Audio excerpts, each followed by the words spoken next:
really doesn't weigh all that much.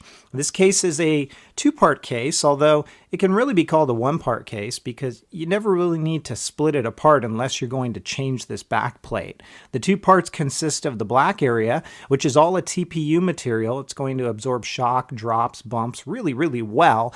And then the colored area is a plastic material that you can snap it off or pop it back on, I guess if you want to change out the colors on this.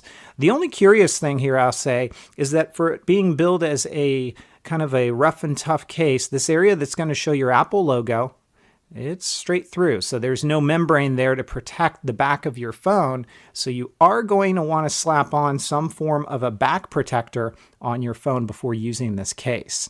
Buttons first, we're going to pop it in just like you see me doing here.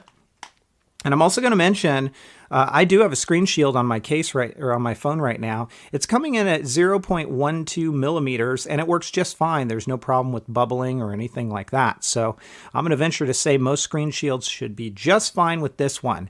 Lay on the table design all the way around, real good there. So face down on a flat surface, your screen is not touching, but the case is. It's also going to help with drops and things like that. This bottom area really doesn't droop down or anything like that. You can tug it down with your thumb, but it doesn't seem like it's going to stretch out or anything like that. As you take a look up close here, there's some tough armor branding right along the side there. This side is all enclosed. Up along the top, we've got coverage for your sleep awake and your power button, and it is marked PWR for power.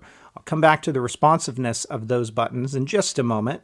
There are your volume buttons, and then you've also got your mute switch, which is very easy to get to. No problems there. These buttons are very responsive. I've got no problem pressing them whatsoever, and they give a good feel. No loss of response, and they still have a tactile feel to them. Down below, this is what we're talking about. That's what it's going to look like, and unless you've got some oversized headphone connectors, you shouldn't have an issue there. As far as your lightning connector goes, it's a bit oversized so that if you've got third-party cables that are a little bit larger, they should work just fine. However, you're probably not going to go docking this with anything. As we take a look at the back side, you've got some Spigen branding there. And there is that cutout so you can see your Apple logo. And although the color doesn't match 100%, it is close enough that it doesn't really look all that obvious. And it looks really clean, I think. This backplate is very similar to the Spigen SGP Slim Armor in that I've noticed very minor scratching if you look at it in just the right light. So for those of you maybe wondering, yeah, it's the same kind of issue there.